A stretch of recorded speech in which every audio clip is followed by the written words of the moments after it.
Hanna. Written by Ryan Williamson. Text copyright 2020.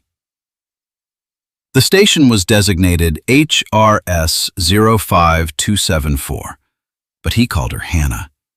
He talked to her as he crabbed through maintenance shafts and crawl spaces while he scrubbed shunts and in the endless hours when there wasn't a goddamn thing to do. Each remote tachyon relay station in the network was staffed by a single engineer assigned to supervise automated maintenance.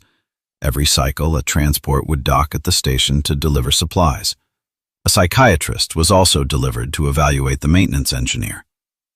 "Do you have disturbing thoughts?" the company shrink asks him, stylus poised over her tablet. "I just imagined you naked." He rubs his face with a palm. That was disturbing. Some people thrived in the solitude of deep space, while others flayed themselves and wrote poetry with their blood and feces on the walls. It was difficult to anticipate which way an engineer would go, and the insurance payouts to next of kin were astronomical. One of his predecessors had scratched the words, "Beware, for I am fearless and therefore powerful," into the glass of a viewport before slowly and methodically immolating herself with a fusion torch. They were never able to completely buff the words out of the glass or remove the bits of her that had fused with the deck. The psychiatrist makes a note on her tablet. "Do you ever hear voices?" "Only my own." The audio logs record you talking to someone. She checks her notes. "Hanna, I believe you call her." "It passes the time." "Who's Hanna?" "This station. The machinery. It's nothing, just an engineer thing." "Why do you call her Hanna?" He called her Hanna because that's what she told him her name was. But he just shrugs.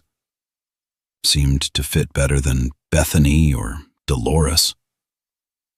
"Your conversations are quite intimate at times. Is Hanna real?" "What, like an invisible friend? That'd be crazy." "We don't use that word, Mr. Thomas. Being alone so long can blur the line between reality and imagination. Am I a figment of your imagination?" "I sure as fuck hope not. Figments of my imagination are usually hotter than you." "Is Hanna hot?" In an awkward all knees and elbows geek girl way, "Sure." "She's a relay station," he says instead. "How long have you been working at this station?" 5 cycles, you know that." "When was your last leave?" 2 cycles. I have another one coming up next cycle, you know that too." "How do you intend on spending it?" "I'm getting a penthouse suite for a week and 3 hookers, not synthetics, mind you, and a few bottles of whiskey. The real stuff." "That'll be expensive." "I'll have 3 cycles of pay due. What else should I spend my money on? Wise investments? Feeding the poor?" More scribbling. "Do you take these evaluations seriously?" she asks. "Not really. Do you?" "The company cares about its employees." "Bullshit. The company cares that the relay stations stay online. The company cares about insurance premiums. Aside from that, it doesn't give a shit if its engineers are found hanging in shafts, strangled by their own entrails." She makes more notes. He shifts in his chair. "Are we done here?" "You're a pig and an asshole. But you're not my problem," is what she obviously wants to say.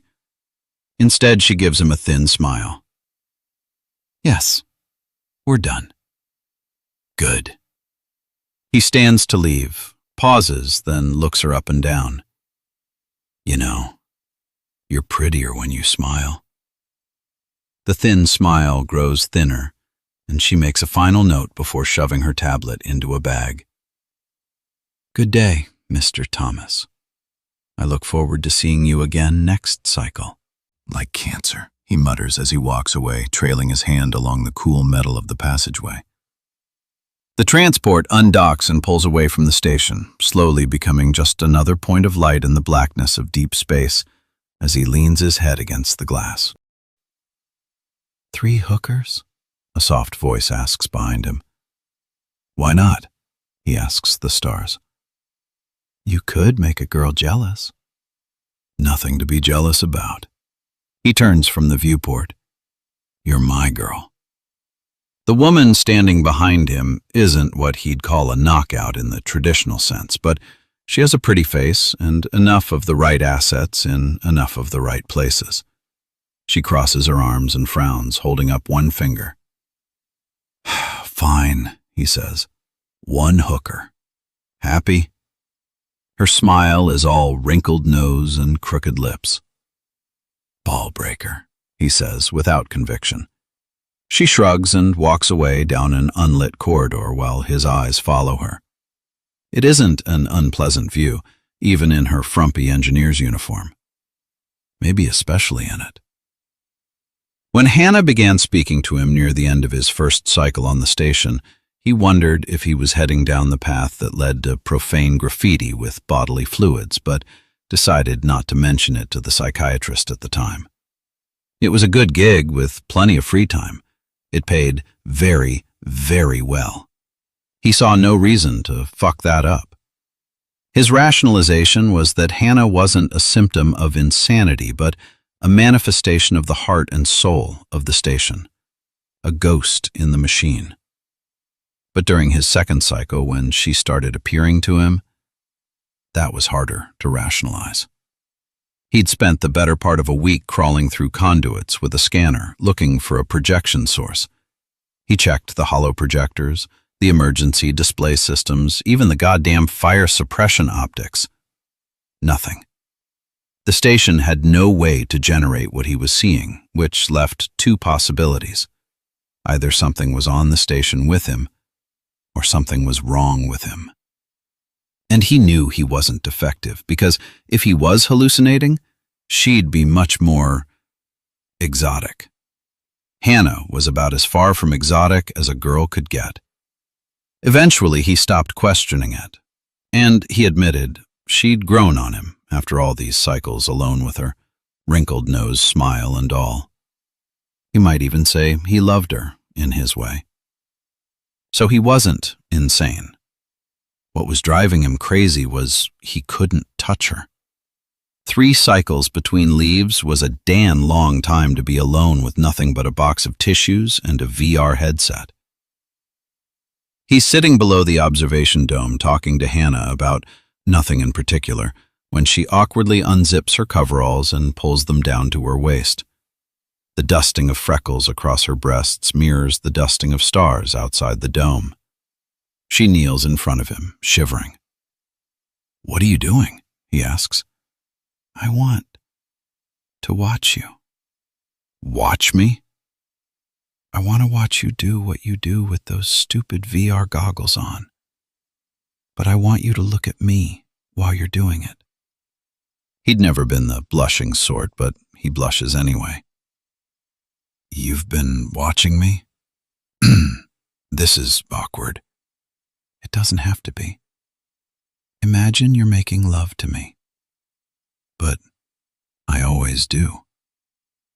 He traces his finger around the shimmering outline of her face.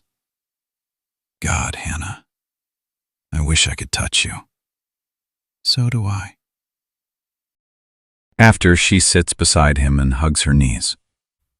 One, her voice whispers under the stars. But she has to look like me.